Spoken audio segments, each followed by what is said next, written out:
नमस्कार जी, स्वागत है आपका हमारे खास प्रोग्राम में जिसका नाम है इस्लाम धर्म की सच्चाई। जैसा कि पहले भी हम अपने चैनल के माध्यम से सभी धर्मों की सच्चाई दिखा चुके हैं। हमारा उद्देश्य है कि धर्म के नाम पर जो पाखंड फैला हुआ है उसमें लोगों को जागरूकता फैले। इसी के साथ आज हम इस्लाम धर्म पे चर्चा करेंगे और जानेंगे कि क्या इस्लाम धर्म में जो भक्ति विधि चल रही है क्या वो सही है, क्या इस्लाम धर्म में चलने वाली सभी साधनाओं से मानव का कल्याण हो सकता है। इसी चर्चा में हमारे साथ हैं डॉक्टर शहजाद खान। इनसे हम चर्चा करेंगे इस्लाम धर्म के विषय में, क्योंकि पहले ये इस्लाम धर्म को फॉलो करते थे लेकिन अब ये संत रामपाल जी के भक्त बन चुके हैं और इनसे जानेंगे कि इतना बड़ा परिवर्तन कैसे, कब और क्यों हुआ। हमारे साथ हैं डॉक्टर शहजाद खान। शहजाद खान जी, स्वागत है आपका हमारे खास प्रोग्राम में। नमस्कार सर, बहुत बहुत धन्यवाद, आपने मेरे को अपने चैनल में इनवाइट किया। मेरा नाम डॉक्टर मोहम्मद शहजाद खान है और मैं गुड़गांव से बिलोंग करता हूँ और मैं डॉक्टर हूँ। और मैं पहले इस्लाम धर्म की सारी रीति रिवाजों को मानता था, बट अब मैं जो संत रामपाल जी महाराज का शिष्य हूँ और संत रामपाल जी महाराज के द्वारा बताए हुए ज्ञान को आधार बनाकर, उनके बताए हुए भक्ति मार्ग को आधार बनाकर मैं साधना उस खुदा की इबादत कर रहा हूँ। सर, मेरा आपसे पहला सवाल है कि आपने इस्लाम धर्म छोड़ा क्यों? सबसे पहले तो सर मैं आपको ये बताना चाहता हूँ कि मैंने इस्लाम धर्म नहीं छोड़ा। मेरा पिछला जो इंटरव्यू चला था उसमें भी बहुत से कमेंट्स ये आए थे हमारे पास में कि मैंने इस्लाम धर्म को छोड़ दिया। मैंने इस्लाम धर्म को नहीं छोड़ा, मैंने इस्लाम धर्म की जो अंदर चल रही गलत साधना को छोड़ा है। इस्लाम धर्म के अंदर जो बताए गए गलत, जो मुल्ला मौलवी साहब काजियों ने जो हमें गलत रास्ता जो तय कर दे रखा था उसको छोड़ा है। तो सर फिर आपने संत रामपाल जी को ही अपना गुरु क्यों बनाया? भारत में तो करोड़ों गुरु हैं। सर, संत रामपाल जी महाराज को गुरु बनाने का सबसे बड़ा रीजन ये है कि संत रामपाल जी महाराज ही वो बाखबर हैं जिसके बारे में कुरान शरीफ में सूरत फुरकान आयत नंबर 52 से 59 में बताया गया है। संत रामपाल जी महाराज ने ही उस कलाम पाक का सबसे जो गहरा रहस्य ज्ञान था वो सब जनता के सामने दिया, बताया। संत रामपाल जी महाराज ही वो बाखबर है जिन्होंने उस परवरदिगार के बारे में बताया कि वो परवरदिगार कौन है, वो खुदा कौन है, उसको इबादत करने का तरीका क्या है। तो आपको क्या लगता है कि अभी जो इस्लाम धर्म सबसे बड़ा धर्म माना जाता है, दूसरे नंबर का सबसे बड़ा धर्म माना जाता है, क्या वो लोगों को पता नहीं है कि कौन बाखबर है और क्या भक्ति जो चल रही है वो गलत है? एक्चुअली क्या है ना कि सर, जो मुस्लिम धर्म के जितने भी समाज के लोग हैं वो अधिकतर क्या थे, पहले अशिक्षित थे।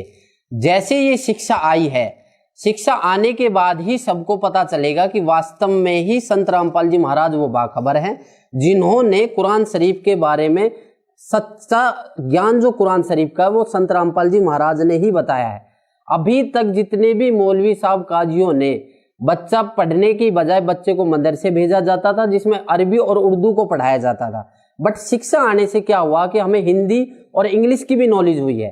इंग्लिश और हिंदी की नॉलेज होने के बाद ही हमें पता चला कि कुरान शरीफ हमें किस तरफ किसका आदेश दे रही है, कुरान शरीफ बोलने वाला खुदा किस बाखबर के बारे में बता रहा है।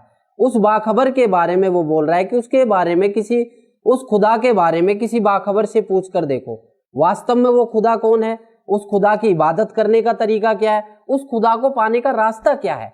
जब ये सारी बातें बताएगा वो बाखबर। अब पूरे हिंदू, आपने जैसे क्वेश्चन किया मेरे से कि कितने गुरु हैं यहाँ पर, जितने भी गुरु हैं, चाहे वो पवित्र हिंदू समाज में देख लो, चाहे वो पवित्र मुस्लिम समाज में मौलवी साहबों को देख लो, ईसाई में देख लो, सिख में देख लो, वो क्या करते हैं, कोई ब्रह्मा जी की पूजा बताता है, कोई तीनों देवताओं की पूजा बता देता है, कोई कहता है कि जी मौलवी साहब कहते हैं जी उसकी चद्दर बोल दो, अजमेर साहब वाली जी की चद्दर बोल दो, या किसी और मजार की चद्दर बोल दो। ये ऊट पटांग सिस्टम जो बताए गए, फिर उसके बाद में किसी भी गुरु के पास जाओ वो कहते हैं कि तुम्हारे पिछले जन्म का प्रारब्ध का कर्म है, ये तो तुम्हें भोगना पड़ेगा।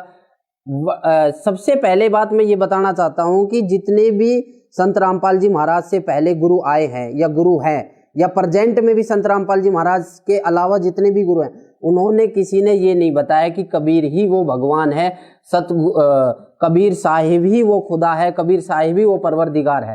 तो सर मैं आपको रोकना चाहूंगा। मुझे आप ये बताइए कि जो कुरान में लिखा है, क्या कुरान में लिखे हुई चीजों को इस्लाम फॉलो नहीं कर रहा है क्या? नहीं, कुरान शरीफ में सर कैसे कह सकते हो कुरान सबसे पवित्र धर्म माना जाता है और कुरान के अकॉर्डिंग ही भक्ति की जा रही है, इबादत की जा रही है, तो आप ये कैसे सिद्ध करोगे कि कुरान में जो लिखा है वो असली अल्लाह की इबादत नहीं है या अल्लाह की इबादत नहीं है? सर, पवित्र पुस्तक जो कुरान शरीफ है, जो इस्लाम धर्म के अंदर नाजिल हुई है और वो पूरी इंसानियत के लिए है। बहुत से मुस्लिम भाई ये कहते हैं कि ये हमारी आसमानी किताब है। ठीक है, आसमानी किताब है, पर आसमानी किताब जब इब्राहीम अलैहिस्सलाम के द्वारा हमारे पैगंबर मोहम्मद सल्लल्लाहु अलैहि वसल्लम पर नाजिल हुई होने के दौरान उनकी जो बातें हैं वो मोहम्मद सल्लल्लाहु अलैहि वसल्लम के द्वारा उस खुदा ने कुरान शरीफ के द्वारा इंसानियत के लिए इस जहान में दे दी। अब क्वेश्चन ये उठता है कि वास्तव में कुरान शरीफ, कलाम पाक जो है, कुरान मजीद जो है, उसमें लिखा क्या है? कुरान शरीफ के अंदर कहीं भी किसी भी प्रकार की कुर्बानी, कहीं भी किसी भी प्रकार के जानवरों की कुर्बानी का जिक्र नहीं है। कुरान शरीफ के अंदर ये नहीं है कि आप जो है, जो आज के टाइम में मुस्लिम समाज के अंदर चल रहा है, जो मुस्लिम समाज जो आज के टाइम में एक ऑथेंटिक ये बना के चले हैं कि जो चीज़ वो कर रहे हैं वो वाकई में कुरान शरीफ के अंदर लिखा है।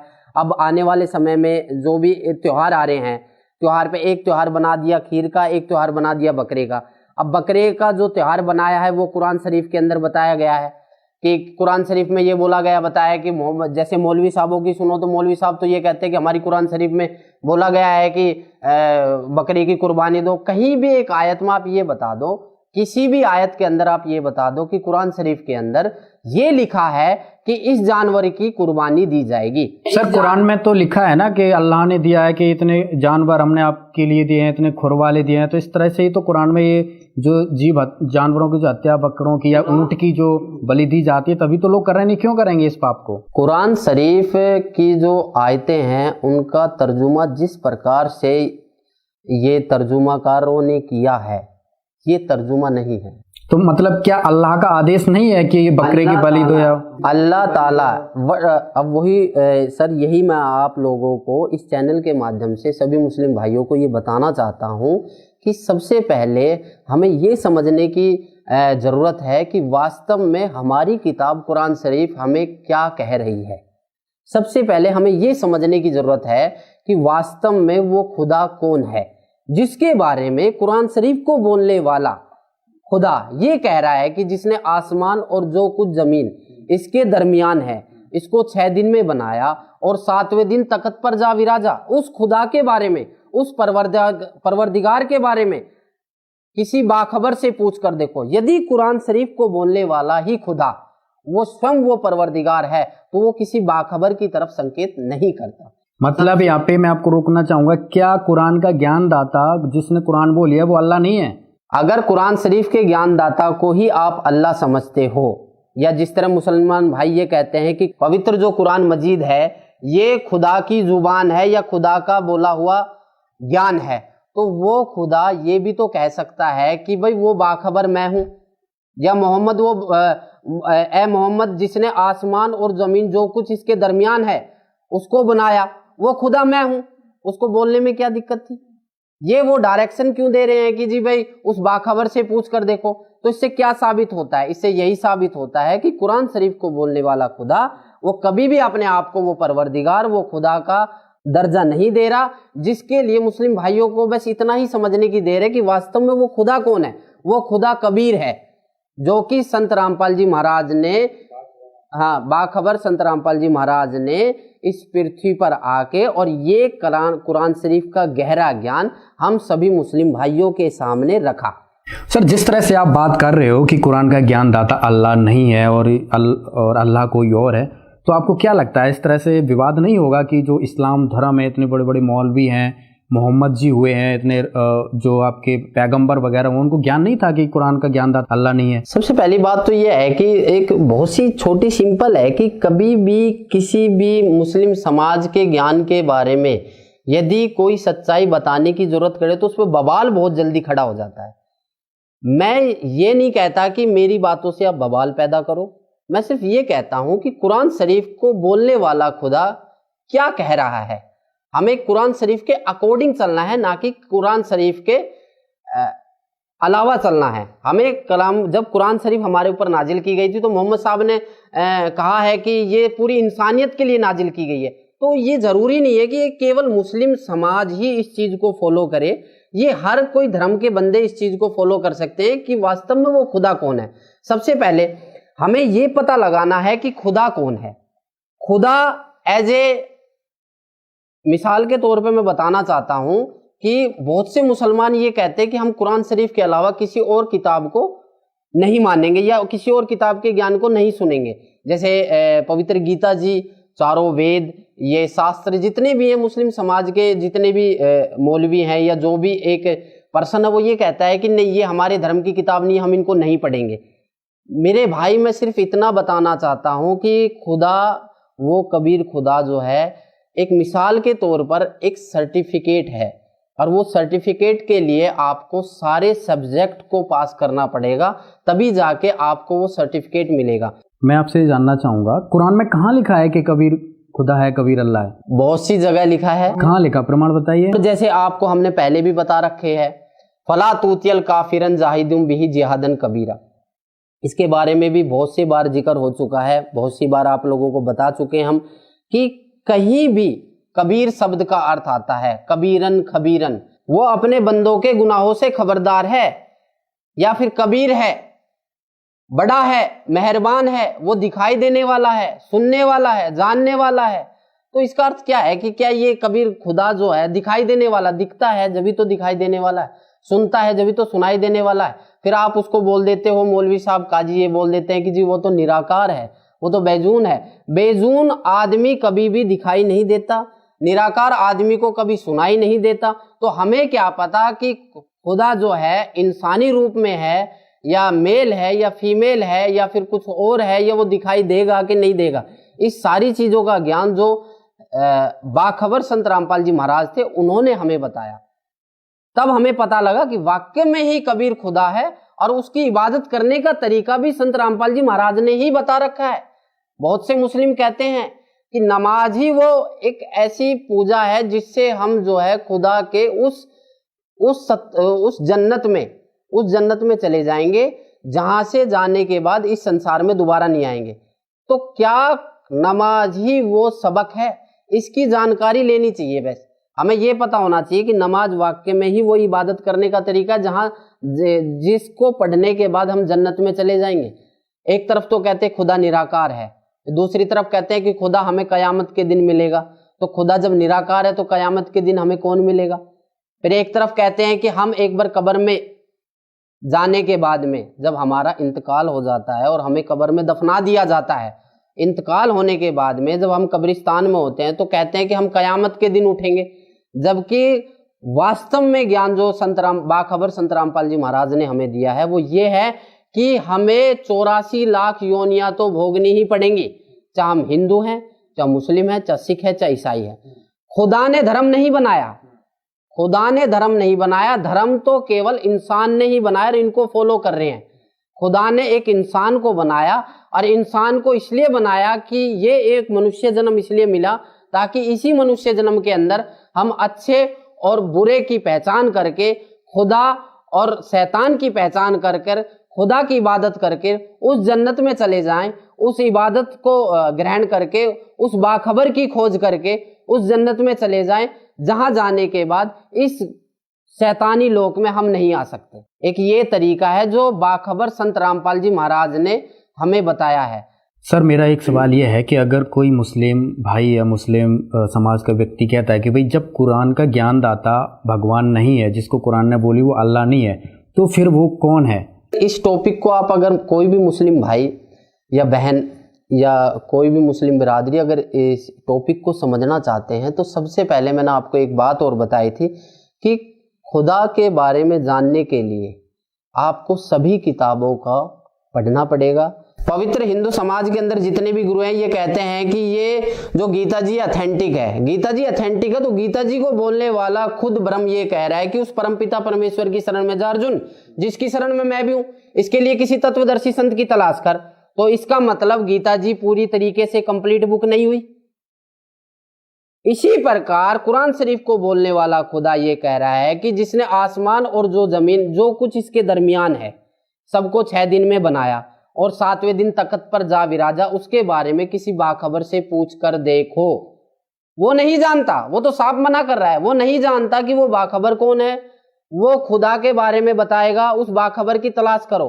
तो हमें गीता जी को भी देखना है, हमें इस पवित्र कुरान शरीफ को भी पढ़ना है। दोनों को पढ़ने के बाद ही हमें पता चलेगा कि वास्तव में वो खुदा कौन है, जिसके बारे में गीता जी में बोला गया है तत्वदर्शी संत की तलाश कर, और कुरान शरीफ में बोला गया है कि उस बाखबर की तलाश कर जो तुझे खुदा के बारे में बताएगा और खुदा की इबादत करने का तरीका बताएगा। और वो बाखबर संत रामपाल जी महाराज हैं, जिन्होंने वास्तव में ही खुदा का तरीका और खुदा की इबादत करने का तरीका बताया है। जितने भी मुस्लिम भाई या जितनी भी मुस्लिम बिरादरी, जो मुस्लिम धर्म के समुदाय के लोग हैं, इस वीडियो को देख रहे हैं, कम से कम एक चीज का अनुमान लगा के चलिए कि वास्तव में जिसकी आप इबादत कर रहे हो, जिसका आप इबादत कर रहे हो, जिसकी आप इबादत करने का तरीका आपने अपनी जिंदगी के अंदर अपना रखा है, वास्तव में वो खुदा है भी कि नहीं है, इतना तो हम पता कर सकते हैं। यदि है तो उसको साबित करो। जैसे आज हम इस चीज को साबित कर रहे हैं कुरान मजीद के द्वारा कि कुरान शरीफ के अंदर या कुरान मजीद के अंदर उस खुदा, जो खुदा कुरान शरीफ को बोल रहा है, कुरान शरीफ जिस खुदा की इबादत बताई गई है, कुरान शरीफ को बोलने वाला खुदा मोहम्मद साहब को कह रहा है कि उसके बारे में किसी बाखबर से पूछ कर देखो, जो खुदा ने, जिस खुदा ने पूरे जहान को बनाया, आसमान और जमीन जो कुछ इसके दरमियान, उसको 6 दिन में बनाया और 7वें दिन तख्त पर जा विराजा, उसके बारे में किसी बाखबर से पूछ कर देखो। बाखबर उसे कहते हैं कि जो खुदा के बारे में सही सही जानकारी, सही इबादत करने का तरीका और सही वास्तव में ही खुदा के बारे में सही परिभाषा जो हमें बताए, उसे बाखबर कहते हैं। उसे बाखबर बोल दो, तत्वदर्शी संत बोल दो, ईश्वरीय शक्ति बोल दो, रहनुमा बोल दो, या अवतार बोल दो, या पैगंबर बोल दो, या खुदा का बताया हुआ दूत बोल दो, खुदा का भेजा हुआ दूत बोल दो। ये सारी चीज ही बाखबर की डेफिनेशन होती है, इसके अलावा बाखबर की कोई डेफिनेशन नहीं। और जो बाखबर आज के टाइम में संत रामपाल जी महाराज हैं, उनके अलावा इस पृथ्वी पर तो क्या पूरे ब्रह्मांड में कोई नहीं है। सर, इसी से जुड़ा हमारा सवाल है कि इस्लाम धर्म में तो मोहम्मद जी के बाद तो कोई बताया ही नहीं गया कि कोई दूसरा पैगंबर आएगा, मोहम्मद जी को अंतिम पैगंबर बताया गया है। तो आप इस्लाम के लोग, मुस्लिम धर्म के लोग कैसे मानेंगे कि संत रामपाल जी बाखबर हैं, क्योंकि वो पहले ही मान चुके हैं कि मोहम्मद जी अंतिम पैगंबर थे। सर, अकॉर्डिंग टू मुस्लिम समुदाय के अनुसार यदि देखा जाए तो मोहम्मद सल्लल्लाहु अलैहि वसल्लम जो अंतिम पैगंबर थे। बट आप ये कह रहे हो कि आप कैसे कह सकते हो कि मुस्लिम जो मोहम्मद सल्लल्लाहु अलैहि वसल्लम जो थे, उनके अलावा उनके आगे कोई पैगंबर नहीं आया। उसका रीजन ये है कि सर, मोहम्मद साहब ने के द्वारा जो ज्ञान बताया गया था, या मोहम्मद साहब ने इतना गहरा ज्ञान आज तक हमें नहीं बताया। मोहम्मद साहब जो इबादत का तरीका मोहम्मद साहब ने अपनाया था, उस इबादत के तरीके को पूरे मुस्लिम लोग अपनाता आ रहा है, पूरा मुस्लिम कंट्री अपनाती आ रही है। बट जो ज्ञान संत रामपाल जी, बाखबर संत रामपाल जी महाराज ने हमें बताया, इससे ये साबित होता है कि जिस ज्ञान के बारे में मोहम्मद साहब को भी नहीं पता था, जिस खुदा के बारे में मोहम्मद साहब को भी नहीं पता था, जिस खुदा को मोहम्मद साहब खुदा मानकर इबादत कर रहे थे, उनकी सच्चाई के बारे में मोहम्मद साहब को भी नहीं पता था, वो उसके बारे में बाखबर संत रामपाल जी महाराज ने हमें बताया है। तो इससे ये साबित होता है कि वास्तव में आज के टाइम में कोई अगर पैगंबर है, आज के टाइम में कोई ईश्वरीय शक्ति है या अवतार है, तो वो बाखबर संत रामपाल जी महाराज हैं, जिन्होंने वास्तव में ही खुदा का असली परिभाषा बताई है। सर, मुस्लिम समाज में एक धारणा बनी हुई है कि पुनर्जन्म नहीं होता है, जबकि और धर्मों में, या संत रामपाल जी ने भी बताया है डॉक्टर जाकिर नाइक की डिबेट में कि जो इस्लाम धर्म की जो ये मान्यता है कि पुनर्जन्म नहीं होता है, ये गलत है, पुनर्जन्म होता है। तो सर आप बताइए वास्तविकता क्या है? अकॉर्डिंग टू कुरान मजीद अगर चला जाए तो कुरान मजीद में कहीं भी ये नहीं लिख रहा कि पुनर्जन्म नहीं होता है। ठीक है। दूसरी बात ये, अगर वास्तव में पुनर्जन्म नहीं होता है तो आपने हजरत मोहम्मद साहब की जीवनी हमने अपनी वीडियो के माध्यम से पूरी जनता को दिखाई है। उसमें जब मोहम्मद साहब बकर नामक जानवर के ऊपर बैठ के ऊपर गए थे, वहाँ जब नमाज के लिए बोला गया था उनको, तो वहाँ पर हजरत इब्राहिम अलैहिस्सलाम, हजरत आदम अलैहिस्सलाम मिले थे। जब पुनर्जन्म नहीं होता है तो वो वहाँ पहुँच कैसे गए? उनका भी तो वहाँ पहुँचे कैसे? वो कयामत से पहले वो वहाँ कैसे पहुँच गए? जब ये बोला जा रहा है अकॉर्डिंग टू मौलवी साहबों के द्वारा, जब ये बोला जाए कि कयामत के दिन कब्र खुलेंगी और कयामत के दिन सबका हिसाब किताब होगा, तो कयामत से पहले वो वहां पहुंच कैसे गए? हजरत मोहम्मद साहब की जीवनी जो हमारे बाखबर संत रामपाल जी महाराज ने पूरी जनता को दिखाई है, उसमें आप देखो, उसको पढ़ के देखो आप कि वो जब वहां गए, उन्होंने वहां नमाज के लिए बोला तो हजरत ईसा अलैहिस्सलाम, हजरत इब्राहिम अलैहिस्सलाम, हजरत आदम जी वहां पर ऑलरेडी मौजूद थे। तो जब कयामत आई नहीं, और तो कयामत आई नहीं तो उससे पहले वो वहां पहुंच कैसे गए? तो इससे क्या साबित होता है? इससे ये साबित होता है कि जो मुस्लिम धर्म के अंदर ये जो धारणाएं चल रही हैं कि भाई पुनर्जन्म नहीं होता, ये एक झूठी अफवाह फैला रखी है। ये एक अपने आप को सच साबित करने के लिए एक झूठी अफवाह फैला दी, जिसके कारण ये है कि पुनर्जन्म होता है, पुनर्जन्म होता है, 84 लाख योनियां भुगतनी पड़ती हैं।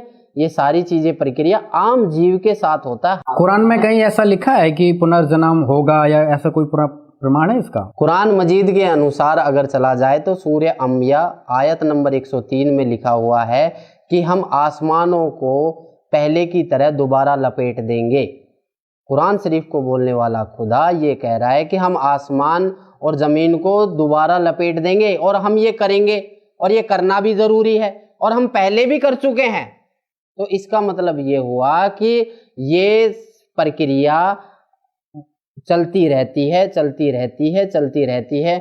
आपसे मैं जितने भी इस वीडियो के माध्यम से जो भी मुस्लिम भाई ये देख रहे हैं या देख रहे हैं, उनसे मैं ये कहना चाहता हूँ कि आप मेरी बातों पे मत जाओ। आप ये कुरान मजीद है और कुरान शरीफ है जो हमारे हज़रत मोहम्मद सल्लल्लाहु अलैहि वसल्लम पर नाजिल हुई है।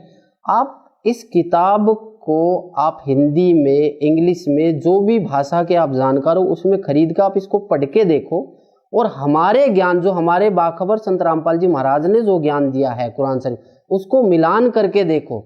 आपको 1% भी कहीं कमी नजर नहीं आएगी। और इसी ज्ञान के आधार, इस कुरान मजीद के ज्ञान के आधार पर आप जो मौलवी साहब हैं, जो काजी साहब हैं, उनके ज्ञान को भी तुलना करके देखो, आपको निरानिरी वो झूठे नजर आएंगे, क्योंकि उन्होंने कसम खा रखी है कि जो कुछ कहेंगे झूठ कहेंगे, झूठ के सिवा कुछ नहीं कहेंगे। अगर वो सच्चाई इससे पहले बता देते तो हम एक दूसरे के प्रति ये ना सोचते कि ये धर्म गलत है या ये समाज गलत है, ये धर्म गलत है, ये समाज गलत है। किताबें सारी ही खुदा के बारे में बता रही है, चाहे वो पवित्र कुरान शरीफ हो, चाहे वो पवित्र ऋग्वेद हो, यजुर्वेद हो, सामवेद हो, अर्थवेद हो, या पवित्र बाइबल हो, या पवित्र गीता जी हो। ये सारी किताबें ही कुरान और तौरेत, इंजील, जबूर, ये सारी किताबें ही खुदा के बारे में बताती है। केवल एक ही किताब को सब कुछ समझ के बैठ जाना कि केवल एक ही किताब हमें उस खुदा के बारे में बताएगी, तो ये गलत है। एक सब्जेक्ट के पास होने से आप ना तो आप अपना फ्यूचर बना पाओगे, ना आप उस डिग्री को या उस सर्टिफिकेट को ले पाओगे जिस सर्टिफिकेट की आपको आपके फ्यूचर में जरूरत है। तो हमें खुदा की इबादत इस संसार में, खुदा की इबादत इस संसार में, इस जहान में, इस शैतानी लोक में जरूरत है। तो उसके लिए हमें सारे सब्जेक्टों को पढ़ना पड़ेगा और सारे सब्जेक्टों में पास होना पड़ेगा, तब जाके हम उस खुदा के रास्ते को अपना सकते हैं और उस खुदा के भेजे हुए बाखबर की पहचान कर सकते हैं। वो बाखबर संत रामपाल जी महाराज हैं, जिन्होंने कुरान मजीद, पवित्र गीता जी, चारों वेद, सभी शास्त्रों का जो गहरे से गूढ़ ज्ञान जो है हमें सिंपल वे में बता दिया, ताकि हम उस खुदा की, उस परवरदिगार की, उस अल्लाह ताला की पहचान कर सके और उसकी इबादत कर सके। सर, एक हमारा अगला सवाल आपसे है कि इस्लाम धर्म के सबसे विवादित मुद्दा है कि जो मांस खाने का है, जो बकरे काटने का है, ऊंट काटने का है, मतलब कोई भी बड़ा से बड़ा जानवर काट देते हैं, तो क्या एक अल्लाह ऐसी इजाज़त दे सकता है? क्योंकि अल्लाह के भी बच्चे जो जीव जंतु हैं वो भी अल्लाह के ही बंदे हैं, तो क्या अल्लाह ऐसी इजाज़त दे सकता है इस्लाम में कि भाई आप बकरे काटो, ऊंट काटो, जो भी आता है, गाय काटो? तो क्या आपको लगता है? और आप ये भी बताइए कि हज़रत मोहम्मद जी जो हुए थे, क्या उन्होंने कभी बकरे का कत्ल या ऊंट का कत्ल या गाय का कत्ल किया था? सबसे पहले तो ये कुर्बानी जो है आने वाले समय में एक्चुअली अगस्त में बकरीद आ रही है, मुस्लिम समुदाय का त्यौहार होता है ये, मुस्लिम धर्म का। तो ये बकरीद जो है हजरत इब्राहिम अलैहिस्सलाम एक पैगंबर हुए थे। उनको रात को स्वप्न आया कि कोई अदृश्य शक्ति उनसे ये कह रही है कि अपने सबसे प्यारी चीज को कुर्बान कर दे। अब उन्होंने ये सोचा, अपने आप ही उन्होंने ये सोच लिया कि सबसे प्यारी चीज इंसान की उसकी औलाद होती है, तो वो अपनी औलाद को लेके चल दिए। तो जहाँ औलाद को लेके चले तो वो जंगलों में गए। बहुत सी जगह ये मिसाल आ रही है, जंगलों में गए। बहुत से ये कहते हैं कि वो पहाड़ों पे चले गए। ठीक है, क्लियर किसी को पता नहीं, पर अगर वास्तव में हकीकत को देखा जाए तो वो जंगलों में गए थे अपने बच्चे को लेके, और वो जंगल में ले जाके उसने अपने बच्चे को उल्टा लिटा दिया। उल्टा लिटा के अपनी आंखों में पट्टी बांध ली। वो पट्टी भी इसलिए बांधी क्योंकि उसका लगाव था उसके अंदर, ताकि वो उसके ऊपर छुरी ना चला सके। जब उसने वो छुरी चलाई तो एक वाकया आया है, जैसे अकॉर्डिंग टू मौलवी साहब, काजियों के साहब आया कि वो छोरे बच्चे की गर्दन से हटके वो दुम्बे में जाके लगी। अब दुम्बे का मतलब लकड़ी का टुकड़ा भी होता है, दुम्बे का मतलब भेड़ भी होता है, भेड़ का बच्चा भी इन्होंने दुम्बे का मतलब, तो वहां कहते हैं कि भेड़ का बच्चा जो है जिबह हो गया, यानी कि भेड़ का बच्चा जो है की गर्दन कट गई। अब वाकया ये है, अब इसमें ये कह दे कि जब से ये कुर्बानी का जो है वो चलने लगे, पर हकीकत क्या है? हकीकत ये था कि खुदा ने परीक्षा ली हजरत इब्राहिम अलैहिस्सलाम की। हजरत इब्राहिम अलैहिस्सलाम की परीक्षा ली कि सबसे प्यारी चीज को मेरी राह में कुर्बान कर दे। उनका गलत तरीका था, उन्होंने अपनी बुद्धि से ये लगा लिया कि खुदा जो है मेरे बच्चे की कुर्बानी मांग रहा है, यानी कि मेरे बच्चे का सर मांग रहा है। तो खुदा को यदि मंजूर होता तो बच्चे का ही सर कटता, तो इसका मतलब खुदा को कुर्बानी मंजूर ही नहीं है। ठीक है, दूसरी बात ये, अब वाकया आता है हमारे पैगंबर जो लास्ट एंड फाइनल है, जो हमारे हजरत मोहम्मद सल्लल्लाहु अलैहि वसल्लम, उनकी जीवनी में आप ये बता दो कि कबीर बोध के अंदर भी हमारे कबीर साहिब सतगुरु रामपाल जी महाराज ने बता रखा है, बाखबर संत रामपाल जी महाराज ने कबीर बोध के अंदर दिखा रखा है, नबी मोहम्मद नमस्कार है राम रसूल कहाया, 1,80,000 की सौगंध जिन्होंने नहीं करद चलाया। तो ये वाणियां बाखबर संत रामपाल जी महाराज ने कबीर बोध के अंदर से हमें बताया है। इसका मतलब क्या है कि उसने अपने जीवन काल के अंदर कभी भी किसी भी जानवर की जिबह नहीं करा, किसी भी जानवर को कुर्बानी नहीं दी। जब हम फॉलो मोहम्मद साहब को कर रहे हैं, हम अपने नबी को फॉलो कर रहे हैं, तो नबी की बातों को हम कितना तवज्जो दे रहे हैं? क्या ये कभी जिंदगी में हमने किसी मुस्लिम भाइयों ने सोचा है? नहीं सोचा। हम एक आयत पढ़ते हैं, औज़ु बिल्लाहि मिनश शैतानिर रजीम बिस्मिल्लाहिर रहमानिर रहीम, बकरे की गर्दन के ऊपर छुरी चला देते हैं। इस आयत का मतलब क्या है कि शुरू करता हूं खुदा का नाम लेकर जो बड़ा मेहरबान और निहायत रहम वाला है। तो उस गर्दन पे जब हम इस आयत को पढ़ के चला रहे हैं, इस सूरे को पढ़ के उसकी गर्दन पे छुरी को चला रहे हैं, तो इसका मतलब यह है कि क्या उस गुनाह का हकदार खुदा हो गया? उस गुनाह का हकदार खुदा तो नहीं हुआ। जब खुदा ने कुरान मजीद के अंदर, या खुदा कुरान मजीद को बोलने वाला खुदा, या मोहम्मद साहब की जीवनी के अंदर, या मोहम्मद साहब के पूरे जीवन काल में कहीं भी किसी भी चीज को कत्ल नहीं किया जाता था, जिबह नहीं किया जाता था, तो हम इन चीजों को क्यों कर रहे हैं? फिर हम ये सोचते हैं कि ये खुदा का आदेश है। ये केवल हमारे मौलवी साहब काजियों का आदेश है, ना कि खुदा का आदेश है।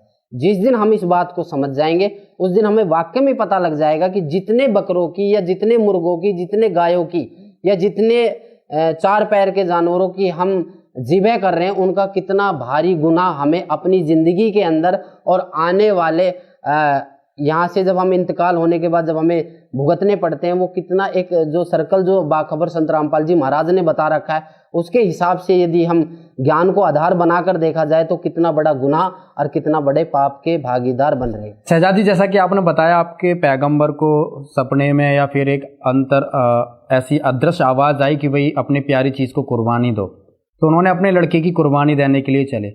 तो फिर सारा मुस्लिम समाज है, तो जो बकरीद पे जब कुर्बानी का दिन आता है तो उस दिन अपने परिवार के, अपने लड़कों की कुर्बानी क्यों नहीं देते हैं, ये अपने बकरों की कुर्बानी क्यों देते हैं? सर, आपने बहुत बढ़िया क्वेश्चन करा मैं, और मैं जितने भी आपके चैनल के माध्यम से ये बताना चाहता हूँ कि जितने भी बंदे देख रहे हैं, कभी लॉजिक सोचा है किसी ने कि वास्तव में जिस खुदा, जो मुस्लिम धर्म इतना पवित्र धर्म है, जहाँ पर जिसमें शराब पीना हराम बता रखा है, नाचने गाने हराम बता रखे, फिल्में देखने हराम बता रहे, यहाँ तक कि लेडीजों को श्रृंगार करना भी हराम बता रखा है। वहां पर वो ये कह रहा है कि कुरान शरीफ को बोलने वाला खुदा, या फिर वो निराकार शक्ति ये कह रही है कि भाई वहां पर जाके किसी को, जो एक इब्राहिम अलैहिस्सलाम को स्वप्न आया और उसने अपने बेटे की कुर्बानी देने के लिए गया और उसका बेटे की भी कुर्बानी को मंजूर नहीं किया और वो खुदा एक बकरे की, एक भेड़ की या एक गाय की कुर्बानी मांगेगा, ऐसा कुछ नहीं था। खुदा कभी किसी को आदेश नहीं देता, ना खुदा ने कभी किसी की हत्या के लिए बोला, ना खुदा ने ये बोला कि ज़िबह कर दो, ऐसा कुछ आदेश नहीं है कुरान शरीफ के अंदर।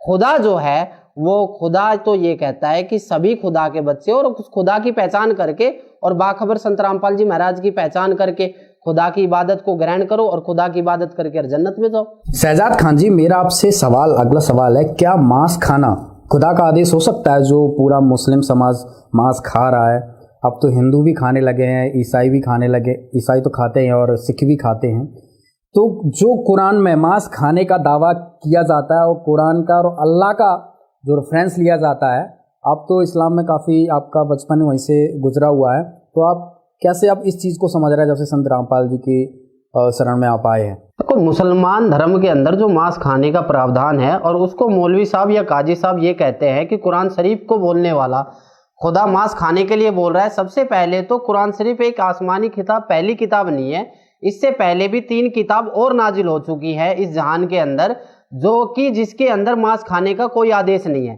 ठीक है, उसमें भी उस खुदा ने, उस परवरदिगार ने हमें फल खाने के लिए बोला गया है। ठीक है, जैसे तौरेत है, इंजील है, जबूर है, जो कि आज उनका रूपांतर बाइबल है। ठीक है, जिसमें यह बोला गया है कि उस खुदा ने, उस परवरदिगार ने, उस परमेश्वर ने हमें फलदार फल खाने के लिए बोला गया है। मांस खाने का आदेश जो है कुरान शरीफ के अंदर जो बताया गया है वो शैतान का है, ना कि खुदा का है। नहीं, आप एक बात मानिए, हजरत मोहम्मद साहब जो सबसे बड़े हमारे नबी थे, उनसे बड़ा मेरे ख्याल में कोई सच्चा मुसलमान इस जहान के अंदर नहीं है, ना उनसे ज़्यादा किसी उनके जैसी इबादत करने वाला कोई है। तो उन्होंने भी तो मांस को नहीं छुआ, उनके 1,80,000 शिष्य हो गए, उन्होंने मांस को नहीं छुआ, जो कि हमारे बाखबर संत रामपाल जी महाराज ने भी उनका रेफरेंस दिया है कि नबी मोहम्मद नमस्कार है राम रसूल कहाया, और 1,80,000 की सौगत जिन्होंने नहीं करत चलाया। तो इसका मतलब यह है कि नबी मोहम्मद जो रसूल थे, उनके 1,80,000 शिष्य होने के बाद भी उन्होंने मांस खाने का आदेश नहीं दिया। और जितना भी आज का जो मुसलमान समाज है वो हमारे मोहम्मद सल्लल्लाहु अलैहि वसल्लम के बताए हुए मार्ग पे चलता है, ये बताते हमें मौलवी साहब, बट उनके बताए हुए मार्ग पे चलने से पहले उनके जो कर्म है, उन्होंने मांस को नहीं खाया और ये मुसलमान खाते हैं। तो आप बताइए खुदा का आदेश कहाँ है? अगर खुदा का आदेश तो मोहम्मद साहब ने भी तो फॉलो करना था। अगर खुदा का ये आदेश होता, ये शैतान का आदेश है, ना कि खुदा का आदेश है। कुरान में लिखा हुआ है तो आपको क्या लगता है कुरान में शैतान आदेश कर रहा है? देखो, कुरान शरीफ जो है उसमें अगर कुरान शरीफ पूरी तरीके से ही कंप्लीट बुक है तो कुरान शरीफ के बारे में, कुरान शरीफ बोलने वाला खुदा ये नहीं कहता कि उस खुदा के बारे में किसी बाखबर से पूछ कर देखो। सबसे पहली बात तो अगर हम कुरान शरीफ को ही एक कंप्लीट बुक मान के चलेंगे तो हम उस खुदा की इबादत का तरीका और उस खुदा के बारे में कभी जिंदगी में हमें पता ही नहीं चल पाएगा। उसके बारे में तो हमें ये फॉलो करना है कि कुरान शरीफ को बोलने वाला खुदा, जो कि मोहम्मद साहब को ये डायरेक्शन दे रहा है कि जिस खुदा के बारे में जानना चाहता है, या जिसने आसमान और जमीन जो कुछ इसके दरमियान 6 दिन में बनाया, 7वें दिन तक पर जा विराजा, उसके बारे में किसी बाखबर से पूछ कर दे। तो कुरान शरीफ का ज्ञान तो भाई साहब यही है कि कुरान शरीफ का ज्ञान यही कहता है कि हमें उस बाखबर संत रामपाल जी महाराज की तलाश करनी चाहिए, तो हमें सच्चे खुदा की इबादत करने का तरीका बताएगा। सर, जैसा कि आपने बताया हुई कुरान में शैतान ने मांस खाने का आदेश दिया, तो शैतान ऐसा क्यों करता है? शैतान इसलिए करता है क्योंकि शैतान नहीं चाहता कि हम अपने जन्नत में वापस जाएं। शैतान नहीं चाहता कि हम उस परवरदिगार की पहचान कर ले। शैतान नहीं चाहता कि हम उस बाखबर संत रामपाल जी महाराज की पहचान करके उसके द्वारा बताए हुए भक्ति साधना को ग्रहण करके और उस कबीर खुदा की इबादत करे, जहां जाने के बाद, जहां वो कबीर खुदा जन्नत में विराजमान है, और जहां जाने के बाद हम इस दोबारा शैतान लोक में नहीं आएंगे। ये शैतान चाहता है ताकि हमें वो मांस आहारी बना दे। नहीं, आप एक बात बताओ, आज के टाइम में सभी समाज के, समुदाय के लोग मांस खाते हैं। यदि मुस्लिम समाज मांस को छूता नहीं, तो कोई भी धर्म या समुदाय का लोग मांस को नहीं खाता। शहजाद जी, जैसा कि आपने बताया कि जो कुरान है वो कंप्लीट बुक नहीं है, तो जो कुरान के द्वारा जो साधनाएं चल रही हैं, जैसे 5 रोज की नमाज होती है और बकरीद होती है और कई प्रकार की ईद होती हैं, रमजान होता है, तो क्या ये साधना गलत है? जैसा कि मुस्लिम समाज के अनुसार आपने देखा कि इसमें 5 टाइम की नमाज पढ़ी जाती है, 2 प्रकार के त्योहार मनाए जाते हैं, रोजे रखे जाते हैं, ठीक है। तो आप ये देखिए इससे इनकी ज़िंदगी में क्या बदलाव आया है और इससे इनकी ज़िंदगी में क्या परेशानियां ख़त्म हुई हैं। इनसे बड़े यही साधना जो है हज़रत मोहम्मद सल्लल्लाहु अलैहि वसल्लम, जो हमारे पैगंबर थे, जो हमारे नबी थे, जो खुदा के अकॉर्डिंग टू मौलवी साहब के खुदा के बहुत प्यारे रसूल थे, वो भी ये ज़िंदगी में फॉलो करते थे। उनके जीवन काल में क्या हुआ, 25 साल की उम्र में उनको 40 वर्ष 2 बार विधवा हो चुकी आमीना बेगम के साथ उनका निकाह हुआ, जिनके सामने उनके 7 संतानें प्राप्त हुई, जिनमें से जो 3 लड़के उनके आंखों के सामने इंतकाल को प्राप्त हो गए। पूरी ज़िंदगी उन्होंने दुखों का सा व्यतीत करने लग गए और ईमान को फैलाने की पूरी कोशिश करी और पूरी ज़िंदगी दुखों में व्यतीत करे। लास्ट में उनका जो लास्ट एंड फाइनल जो जीवन था, उन्होंने अपनी ज़िंदगी में इतनी परेशानियां देखकर एक बीमारी के कारण वो मौत को इंतकाल को प्राप्त हो गए। जब मोहम्मद साहब की इतनी परेशानियों का सामना करना पड़ा पूरे जीवन काल के अंदर, तो आप ये बताइए कि लॉजिक है कि जब उन्होंने इतनी परेशानियों का सामना करना पड़ा, एक पैगंबर होने के नाते, एक रसूल होने के नाते, एक खुदा के नुमाइंदे होने के नाते, तो आज ये मुस्लिम समाज ये क्यों सोचता है कि इनकी परेशानियां उस इबादत से ठीक हो जाएगी। बाखबर संत रामपाल जी महाराज जो है वो केवल मुस्लिम समाज को नहीं, वो सभी को ये कहते हैं कि जो मुस्लिम समाज के पवित्र ग्रंथ है कुरान शरीफ, उसके अकॉर्डिंग चलो और उसमें जो बताया गया है उस बाखबर की तलाश करो। वो बाखबर ही उस खुदा के बारे में बताएगा, जिससे तुम्हारी सारी परेशानियां दूर हो जाएंगी। जैसे आज के टाइम में इतने कैंसर हो रहे हैं, इतने रोग हो रहे हैं मुस्लिम समाज में, मुझे नहीं लगता कि कोई ऐसा घर बचा होगा जहां दुखों का पहाड़ ना होगा। और आज जो बाखबर संत रामपाल जी महाराज से शिष्य जुड़ रहे हैं, ना वो कोई हिंदू है ना कोई मुसलमान है, केवल वो मानव है और उनको केवल बाखबर संत रामपाल जी महाराज उस परमपिता परमेश्वर, उस खुदा की इबादत करने का तरीका बताते हैं, ज्ञान देते हैं और भक्ति करवाते हैं, ताकि उनका जो दुख है, चाहे पिछले जन्म का हो चाहे इस जन्म का हो, चाहे किसी को डॉक्टर ने 5 दिन के बाद मरने के लिए बोल दिया हो, चाहे डॉक्टरों ने जवाब दे दिया, वो भी आज पूरी तरीके से स्वस्थ हो रहे। ये है खुदा का करनामा, ये है खुदा का करिश्मा। और आप एक तरफ नमाज पढ़ रहे हो, रोजे रख रहे हो, ईद बकराईद मना रहे हो, मुर्गे काट रहे हो, बकरे काट रहे हो और 4 पैरों के जानवरों को कत्लेआम कर रहे हो, और उसके बाद में फिर आप सोचते हो कि आपके घर में बरकत हो जाएगी या आपके घर को दुखों का पहाड़ जो है, दुखों का जो दुख परेशानी आ रही है वो ठीक हो जाएंगी। ऐसा कभी भी नहीं हो सकता, क्योंकि ये काम शैतान के हैं, ये इंसान के काम नहीं है। इंसान के काम जो बाखबर संत रामपाल जी महाराज बता रहे हैं वो करना है। शहजाद जी, मुझे एक चीज़ बताइए, कहीं आप इस्लाम धर्म को, मुस्लिम धर्म को कहीं बदनाम तो नहीं कर रहे हैं आप? देखो सर, हम बदनाम नहीं कर रहे, हम केवल ये बता रहे हैं कि मुस्लिम धर्म अच्छा है, मुस्लिम समाज गलत है। हम केवल ये बता रहे हैं जिस समाज के अंदर पहले दारू नहीं पी या शराब को हराम समझा जाता था, सारी चीजों को हराम समझा जाता था, आज उस पहले अगर शराब का हिस्सा किसी अंग पे गिर जाया करता था तो उस शरीर में से उस अंग को काट दिया जाता था।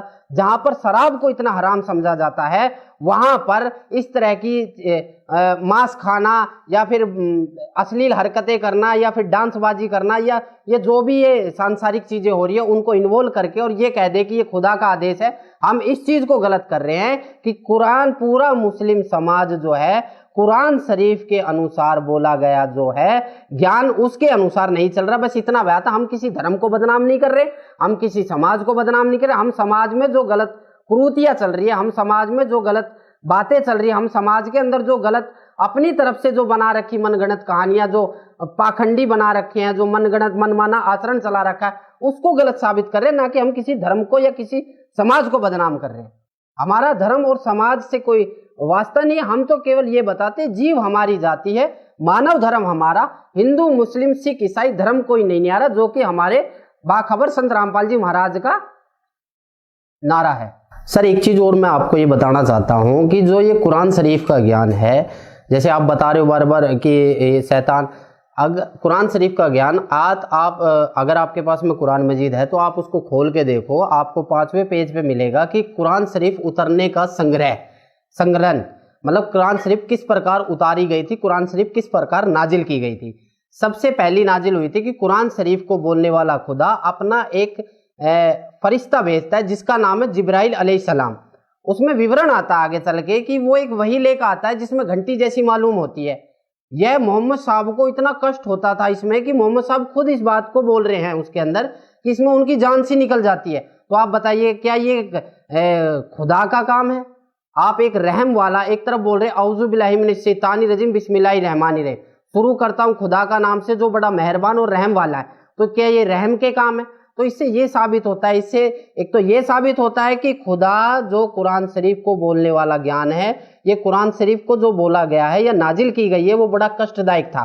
क्योंकि हजरत जिब्राहिम अलैहिस्सलाम जो थे उन्होंने सबसे पहले मोहम्मद साहब को आके बोला इकरा। इकरा का मतलब है कि तुम पढ़ो। मोहम्मद साहब ने कहा कि मुझे पढ़ना नहीं आता। तो उन्होंने क्या करा कि उन्होंने कई तरीके अपनाए। या तो उनके अंदर घुस जाया करते थे, उनके अंदर जिस्म के अंदर चले जाया करते थे, वो बोल दिया करते थे, या फिर उनके अपने आप से छाती मिला लिया करते तो उनके शरीर के अंदर ऐसे प्रेतवत घुसने के बाद तो बोल दिया करते थे। कई जगह तो मोहम्मद साहब ने कुरान शरीफ के अंदर ये वाकया भी आया है कि उनको इतना कष्ट होता था कि उनका ऐसा लगता था कि आज उनके प्राण ही निकल जाएंगे। तो आप बताइए कि कुरान शरीफ को बोलने वाला खुदा वो खुदा है या शैतान है या क्या है? ये आप खुद समझदार हो कि खुदा जैसे काम करता है और शैतान जैसे काम करता है। सर, जो मौलवी हैं, जो विश्व भर में जो मुस्लिम समाज फैला, जो बड़े बड़े मौलवी हैं, तो क्या उनको, आपको नहीं लगता है वो इन चीज़ों को अब समझना चाहिए? जो वाह खबर संत रामपाल जी जो ज्ञान कुरान का खोल के बता रहे हैं, तो क्या उनको समझने की ज़रूरत है इस चीज़ को कि संत रामपाल जी कुछ अलग बता रहे हैं, सही बता रहे हैं? क्या ये चीज़ उन्होंने समझने की कोशिश की? तो मेरी अगर पूरा जहान सुने, मैं तो ये कहूँ पूरा हिंदुस्तान इस चीज़ को सोचे, पूरा हिंदुस्तान क्या पूरा वर्ल्ड इस चीज़ को देखे कि वास्तव में बाखबर संत रामपाल जी महाराज का जो ज्ञान है वो और धर्म गुरुओं के ज्ञान से अलग क्यों है, उसका रीज़न क्या है। सबसे पहली बात यह है कि जितने भी मुस्लिम धर्म के अंदर मौलवी हैं, काजी हैं, अगर उनको बाखबर संत रामपाल जी महाराज के ज्ञान में कोई त्रुटि नजर आती है या फिर ये कहते हैं कि बाखबर संत रामपाल जी महाराज को कुरान शरीफ के बारे में या कलाम पाक के बारे में पूरी तरीके से नॉलेज नहीं है, या फिर उनके दिमाग में एक बहुत सी बातें चलती है कि ये हमारे धर्म से नहीं है, या फिर ये मुसलमान नहीं है, इनको हमारे धर्म की नॉलेज नहीं है, तो मैं एक बात कहना चाहता हूं कि यदि ये बात है तो आज तक इन मौलवी साहबों ने ये क्यों नहीं बताया कि सूरत फुरकानी आयत 52 से 59 में कुरान शरीफ को बोलने वाला खुदा मोहम्मद साहब को ये कह रहा है कि उस खुदा के बारे में किसी बाखबर से पूछ कर देखो। क्यों नहीं बताया आज तक क्यों इस चीज को, इसको अंधेरे में रखा गया? और आज बता दो कि वो बाखबर संत रामपाल जी महाराज नहीं है, कौन है? अगर आज ये बता दे कि वो बाखबर संत रामपाल जी महाराज नहीं है, उसका प्रमाणित कर दे, तो हम उनके पास चले जाएंगे जो ये बताएंगे वो बाखबर कौन है। और बताइए, क्योंकि आज तक किसी ने बताया नहीं। ये तो संत रामपाल जी महाराज वो बाखबर रूप में इस पृथ्वी पर आए, ठीक है, उन्होंने उस कबीर खुदा के बारे में ये बताया और सभी सदग्रंथों का रिफरेंस लेके ये बताया कि गीता जी में ये लिख रहा है, कुरान शरीफ में ये लिख रहा है, तौरात इंजील जबूर किताब के अंदर ये लिखा हो। आज तक इन्होंने कुरान शरीफ के बारे में पूरा तर्जुमा हमें नहीं बताया मौलवी साहबों ने। और बाखबर संत रामपाल जी महाराज ने तो जो 3 किताब पिछली नाजिल हुई हैं, तौरात इंजील जबूर, उनके बारे में तक बता दिया। तो इन्होंने तो हमें कुछ बताया नहीं, इन्होंने तो एक कसम खा रखी है, जो कुछ कहेंगे, झूठ के सिवा कुछ नहीं कहेंगे। सर, एक प्रकरण डॉक्टर जाकिर नाइक का भी बीच में आया था कि संत रामपाल जी ही एक संत थे जो हिंदुस्तान में, जिन्होंने डॉक्टर जाकिर नाइक की चुनौती को स्वीकार किया था, जो बहुत चैलेंज करते थे। फिर बाद में प्रकरण आया कि भाई मुस्लिम समाज ने डॉक्टर जाकिर नाइक को अपने समाज से निकाल दिया, तो वो मतलब काफिर है, इस तरह की सारी बातें सामने आई थी। तो जो उनकी डिबेट थी संत रामपाल जी की और डॉक्टर जाकिर नाइक की, जिसके माध्यम से संत रामपाल जी ने कुरान के बारे में डिटेल में बताया, तो इस बारे में आप क्या समझते हैं? क्या जो आज मुस्लिम उस चीज़ को देख के इग्नोर करता है कि भाई डॉक्टर जाकिर नाइक तो काफिर है, हम उसकी चीज़ें नहीं देखते हैं, तो आप इसको कैसे क्लियर करोगे कि संत रामपाल जी ने जो दिखाया सही था या डॉक्टर जाकिर ने गलत था? सबसे पहली बात तो सर, आपको मैं ये बताना चाहता हूँ कि मैं उस परवरदिगार का बहुत शुक्रगुजार हूँ कि डॉक्टर जाकिर नायक के माध्यम से बाखबर संत रामपाल जी महाराज ने हमें कुरान शरीफ का पूरा ज्ञान समझाया।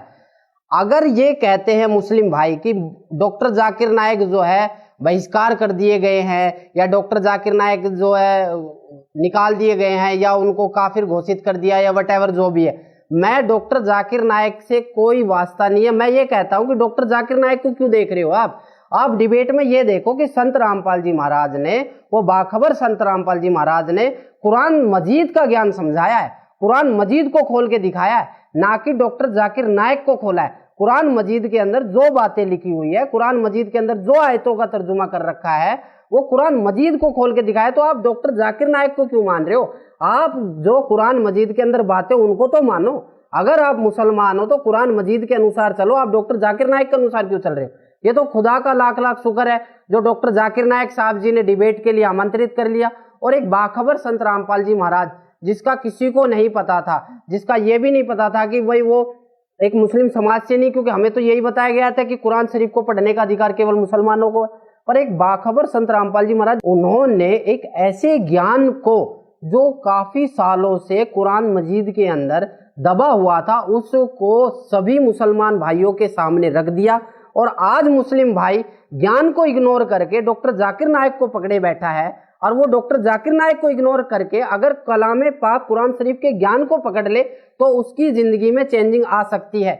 जैसे बाखबर संत रामपाल जी महाराज की नाम लेने से, या शरण ग्रहण करने से, या उसके द्वारा बताए हुए खुदा की इबादत करने से सबकी जिंदगी चेंज हो रही है, उसी प्रकार उन भाइयों से भी मैं यही प्रार्थना करता हूँ, मेरी यही दरख्वास्त है कि आप भी डॉक्टर जाकिर नायक को इग्नोर करके जो बाखबर संत रामपाल जी महाराज ने उस डिबेट के अंदर कुरान शरीफ के ज्ञान को खोला है, उस ज्ञान को फॉलो करके उस खुदा की पहचान करो, और उस खुदा के बताए हुए बाखबर की पहचान करके और इबादत करके और जन्नत में जाने की तैयारी करो। सर, जिस तरह से आप संत रामपाल जी की शरण में आए, तो क्या और भी मुस्लिम परिवार या मुस्लिम लोग संत रामपाल जी से जुड़ रहे हैं या? बिल्कुल, काफी। और अब तो ऐसी बाढ़ आ रही है कि जिसको खुदा चाहिए ना, वो संत बाखबर संत रामपाल जी महाराज की शरण में जाएगा। क्योंकि आज का चाहे मुस्लिम समाज हो, चाहे हिंदू समाज का बंदा हो, चाहे किसी भी धर्म का बंदा हो, आज का जो मनुष्य है वो पढ़ा लिखा है, शिक्षित है। अनपढ़ ही नहीं आ सकता, अनपढ़ता भी आएगी।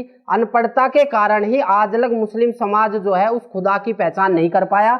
बट आज जो ये समाज चल रहा है, ये खुदा का लाख लाख शुक्र है जो हम शिक्षित, उसको केवल ये देख के मत चलो कि डॉक्टर जाकिर नायक जो है बर्खास्त कर दिया है, उसको ये मत देखो। डॉक्टर जाकिर नायक अपना रेफरेंस दे रहे थे, और संत रामपाल जी महाराज उस कुरान शरीफ का रेफरेंस दे रहे थे, जो कि केवल मुस्लिम समाज पर लागू थी और मुस्लिम समाज के लिए थी, और मुस्लिम समाज के लिए ही वो नाजिल की गई थी, जो कि मौलवी साहब बताते थे। आज वो बाखबर संत रामपाल जी महाराज ने उस कुरान शरीफ को पूरे जहान को दिखाया है, पूरे मुसलमान भाइयों को दिखाया है। तो इससे यही शिक्षा मिलती है कि उस ज्ञान को समझे, उस बाखबर की पहचान करे, और उस खुदा की पहचान करके उस बाखबर से बताए हुए उस खुदा के भक्ति मार्ग को अपनाकर उस जन्नत में जाने की कोशिश करें। शहजाद जी, मेरा आपसे अगला सवाल यह है कि जैसा कि आपने बताया बाखबर संत रामपाल जी अल्लाह की जानकारी रखते हैं, खुदा की सही जानकारी रखते हैं, तो ये कैसे माना जाए, कैसे पहचाना जाए कि संत रामपाल जी जो भक्ति विधि बता रहे हैं, जो खुदा की डेफिनेशन बता रहे हैं, वो सही है? कैसे जो आम समाज है कैसे उस चीज़ को भाप पाएगा, जान पाएगा? सर, आपके चैनल के माध्यम से मैं ये बताना चाहता हूँ कि आपने केवल एक पहलू को देखा है।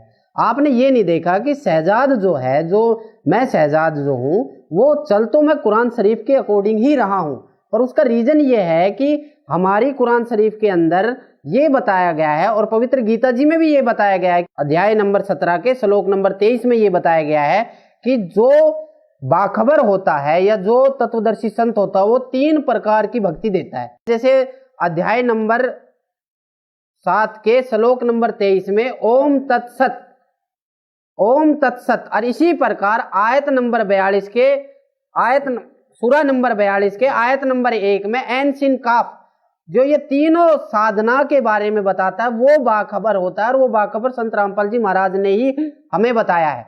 तो मैं चल तो कुरान शरीफ के ही अकॉर्डिंग रहा हूँ, बट आप ये कहते हो कि मैंने मुस्लिम धर्म को छोड़ दिया, या मुस्लिम धर्म को नहीं छोड़ा, मुस्लिम धर्म के अंदर जो साधनाएं चल रही थी, जो वास्तव में जो तरीका था इबादत करने का, वो छोड़ा है और सच्चे खुदा का तरीका अपनाया है। इसके अलावा ना तो मैंने कोई धर्म छोड़ा है, ना मैंने कोई समाज छोड़ा है। शहजाद जी, एक तरफ आप कह रहे हो कि आपने इस्लाम धर्म नहीं छोड़ा है, दूसरी तरफ आप कह रहे हो कि संत रामपाल जी के द्वारा जो भक्ति है विधि आप वो कर रहे हो, कर संत रामपाल जी जो हैं वो कबीर साहब की भक्ति बताते हैं। तो आप ये कैसे सिद्ध करोगे कि कुरान में जो लिखा है वो संत रामपाल जी कुरान वाली ही भक्ति आपको बता रहे हो और आप वही भक्ति कर रहे हो? सर, आपके चैनल के माध्यम से मैं ये जितने भी इस वीडियो को देख रहे हैं, मैं ये बताना चाहता हूं कि आप एक पहलू को देख रहे हो। मैं आज भी कुरान शरीफ के द्वारा बताए गए ही भक्ति मार्ग कर रहा हूं। अगर किसी भाई को ऐसा लगता है कि शहजाद ने मुस्लिम धर्म को छोड़ दिया, शहजाद ने मुस्लिम धर्म को नहीं छोड़ा, शहजाद ने मुस्लिम धर्म के अंदर जो पाखंड चल रहा था उसको छोड़ा है, सामाजिक कुरीतियां जो चल रही थी उसको छोड़ा है। क्योंकि शहजाद ने कुरान शरीफ में जो बाखबर संत रामपाल जी महाराज ने आयत नंबर 1 सूरा नंबर 42 के अंदर जो ऐन सीन काफ का विवरण है, और उसी प्रकार अध्याय गीता जी के अध्याय नंबर 17 के श्लोक नंबर 23 में जो ओम तत्सत का विवरण है, ये तीनों जो क्लियर बता देता है वो ही बाखबर होता है, और वो बाखबर संत रामपाल जी महाराज ने ही हमें बताया। इसी प्रकार वो बाखबर 3 प्रकार की भक्ति या 3 प्रकार की इबादत उस कबीर खुदा के बारे में बताता है। खुदा एक है, उसका नाम एक है, तो उसको पाने की विधि भी एक है जो बाखबर संत रामपाल जी महाराज बताते हैं। उसको पाने की विधि भी एक है जो बाखबर संत रामपाल जी महाराज बताते हैं। वो खुदा भी एक बताते हैं, उसको पाने की विधि भी एक बताते हैं, और नियम भी एक बताते हैं, और सभी मानव समाज को एक करने की कोशिश में लगे हुए हैं। मेरे जितने भी मुस्लिम भाई हैं या जितने भी वर्ल्ड के हैं या जो भी मुसलमान भाई या जो भी भाई इसको देख रहा है वीडियो को, उनसे प्रार्थना यही है कि आप अपनी किताबों को पढ़ो, आप अपने शास्त्रों को पढ़ो, और आप अपने गीता जी को और जितनी भी किताबें नाजिल हुई हैं हमारी आसमानी किताब, इनको पढ़ो और उस बाखबर की पहचान करो, उस तत्वदर्शी संत की पहचान करो। आप खुदा को पाने की और प्राप्त करने की, देखने की बात कर रहे हो, जबकि इस्लाम धर्म में तो खुदा को बेचून बोला गया है, तो ये किस आधार पर बोला गया है? तो खुदा को कुरान शरीफ में बेचून नहीं बताया गया है। ये तो हमारे जो मौलवी साहब है, जो काजी साहब है, उन्होंने हमें ये बताया कि खुदा निराकार है या बेजून है। खुदा ने तो कुरान शरीफ को बोलने वाला खुदा तो ये कह रहा है कि वह खुदा जिसने आसमान और जमीन को 6 दिन में बनाया और 7वें दिन तख्त पर जा विराजा, उसके बारे में किसी बाखबर से पूछ कर देखो, तो खुदा निराकार हुआ कहाँ? खुदा तो सब कुछ बनाकर 6 दिन में 7वें दिन तख्त पर जा विराजा, उस जन्नत में जाके बैठ गया, तो खुदा निराकार कहाँ है? और दूसरा ये है कि इनके पास में वो भक्ति विधि है ही नहीं, इनको भक्ति विधि है ही नहीं कि जो ये खुदा को देख सके। इन्होंने जो साधना इन्होंने अपने साधना जो चला रखी है, पूजा करने का तरीका जो बना रखा है, केवल मैं मुस्लिम धर्म के बारे में नहीं बता रहा, मैं जितने भी धर्म है, ये हिंदू, मुस्लिम, सिख, ईसाई, ये सभी खुदा को, भगवान को या ईश्वर को निराकार मानते हैं। इनका रीजन ये है कि इनको वो बाखबर नहीं मिला, ना इनको वो तत्वदर्शी संत मिला जो ये बता सके कि खुदा साकार है, ना इनके पास वो भक्ति विधि जो ये बता सके कि खुदा साकार है।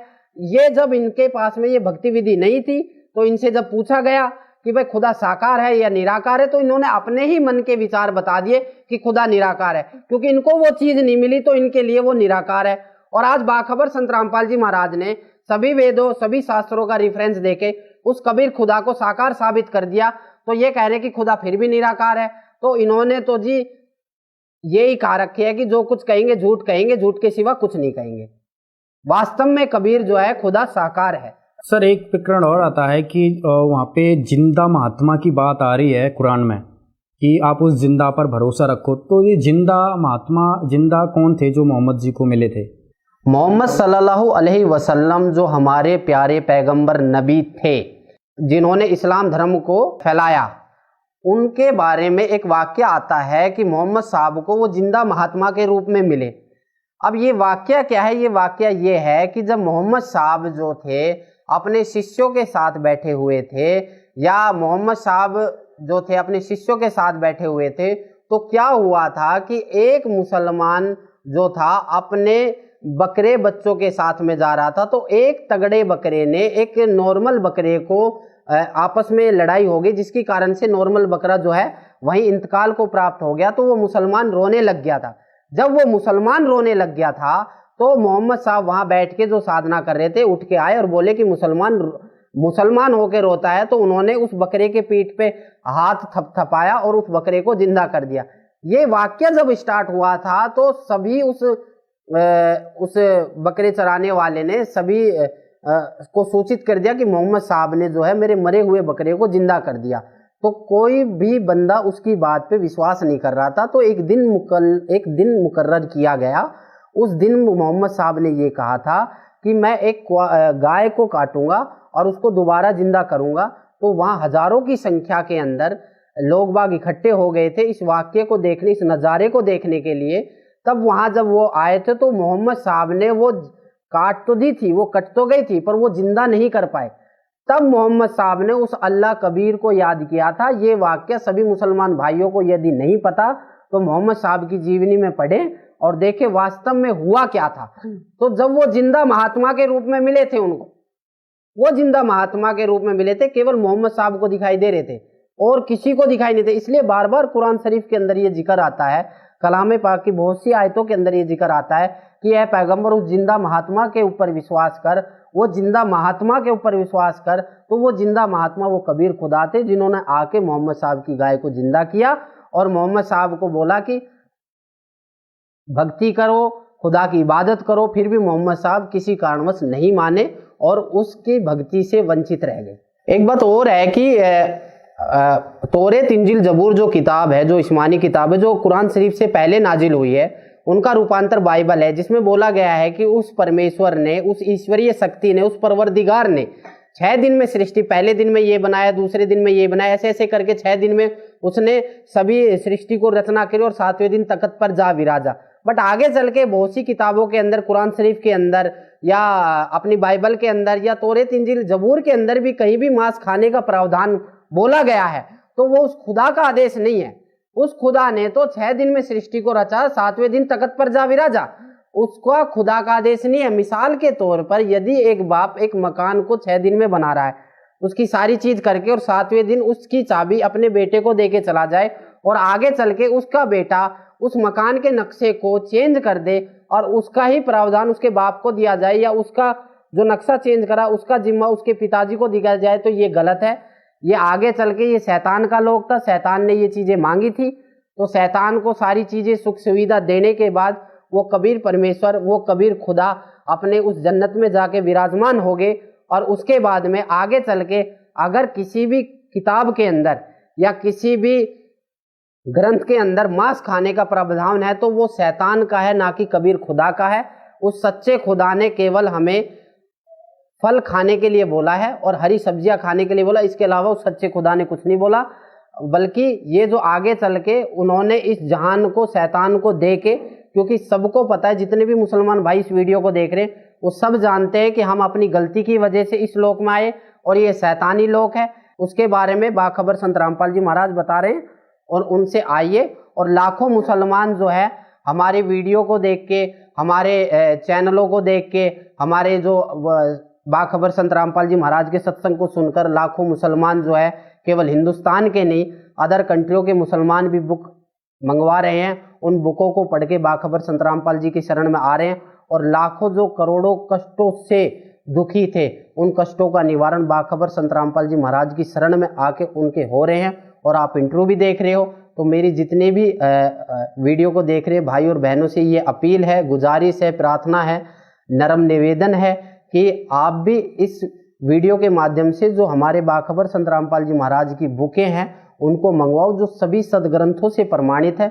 उन बुकों को पढ़ो और एक सच्चे और अच्छे की पहचान, अच्छे और गलत की पहचान करो और सच्चे खुदा की इबादत करो, ताकि आपके घर में भी वो सारी सुख सुविधा हो जो बाखबर संत रामपाल जी महाराज की शरण में रह के जितने भी अनुयायी बाखबर संत रामपाल जी महाराज के हैं वो सारी सुख सुविधा प्राप्त कर रहे हैं, जो एक कबीर खुदा ही दे सकता है। इसके अलावा कोई शैतान नहीं दे सकता। मेरी आपसे सिर्फ इतनी ही गुजारिश है। डॉक्टर शहजाद खान जी, आज हमारे साथ आपकी मुलाकात हुई, आपने इस्लाम धर्म की बहुत सारे पॉइंट्स को क्लियर किया। अब हम अंतिम पड़ाव में चलते हैं और आप हमारे दर्शकों को कुछ अपना सुझाव और अपना मशवरा देना चाहते हैं तो आप दीजिए। बहुत बहुत शुक्रिया सर, मैं आपके चैनल पर आया और मैं चैनल के माध्यम से जितने भी इंसान और मानव समाज के आदमी, प्रार्थना ये करना चाहता हूँ कि केवल जो एक मुस्लिम धर्म की बात नहीं है, ईसाई धर्म, पवित्र हिंदू धर्म और सिख धर्म, ये चारों प्रकार के जो धर्म है, इन चारों प्रकार के धर्म में जो साधना हो रही है उन साधना से मोक्ष नहीं है। अगर यदि आप मोक्ष प्राप्त करना चाहते हो, आप बाखबर उस तत्वदर्शी संत, उस ईश्वरीय शक्ति, उस पैगंबर, उस रहनुमा, उस खुदा के भेजे हुए अवतार की पहचान करके, बाखबर संत रामपाल जी महाराज की शरण ग्रहण करके, उस कबीर खुदा की, कबीर परमेश्वर की, परम पुरुष परमेश्वर की इबादत करो, तभी आपका मोक्ष संभव है और मोक्ष 100% आपका मोक्ष होगा। और जो बाखबर संत रामपाल जी महाराज आपको बताते हैं नियम, उस नियम को फॉलो करो तो आपके घर में भी बरकत होगी, आपकी रोजगार में भी बरकत होगी और आपके जिंदगी में जो भी दुख है वो भी ठीक होगा। अगर आप उस बाखबर संत रामपाल जी महाराज के द्वारा बताए हुए भक्ति मार्ग पर चलकर उस कबीर खुदा की, कबीर परमेश्वर की इबादत करोगे तो आपका कल्याण होगा। तो दर्शकों, आज आपने पूरा प्रोग्राम देखा इस्लाम धर्म की सच्चाई, जिसमें हमने अहम बिंदुओं पर बात की, जैसे कि पुनर्जन्म नहीं होता है या अल्लाह बेचून है, मोहम्मद जी मांस नहीं खाते थे। तो जिस तरह की इस्लाम धर्म में, मुस्लिम धर्म में जो गलत धारणाएं बनी हुई, उन सबको हमने उजागर किया, उस पाखंडवाद का हमने खुलासा किया। हम ऐसे ही प्रोग्राम करते हैं और एपिसोड लेके आते हैं, इसमें हम सभी धर्मों की सच्चाई बताते हैं। दूसरा, हमारा ये कोई मकसद नहीं है किसी की हम धार्मिक भावनाओं को भड़काएं या किसी की भावनाओं को आहत करें। हम लोगों को सच्चाई दिखाने का काम करते हैं, लोगों को अपने धर्म के प्रति जागरूक करने का काम करते हैं। अगर किसी को कुछ डाउट है इस्लाम धर्म से रिलेटेड तो आप यूट्यूब पर जाकर संत Rampal ji VS doctor Zakir Naik search करके फुल डिबेट्स देख सकते हैं। वहाँ पे संत रामपाल जी और डॉक्टर जाकिर नाइक की 6 पार्ट्स में डिबेट हैं। अगर कुछ और भी जानकारी आपको अपने रीजन से रिलेटेड लेनी है तो संत रामपाल जी महाराज जी की वेबसाइट www.jagatgururampalji.org पे जाकर विजिट कर सकते हैं और हर रीजन से, क्रिश्चियनिटी, हिंदुज़म या जो इस्लाम है, सभी से रिलेटेड वहाँ पे इंफॉर्मेशन आप वो भी देख सकते हैं। तो आपने आज हमारे साथ पूरा प्रोग्राम देखा, तो ऐसे ही हम आपके साथ आगे भी प्रोग्राम लेके आते रहेंगे। आप हमेशा जुड़े रहिए ऐसे न्यूज़ चैनल के साथ, सच जो आप जानना चाहते हैं।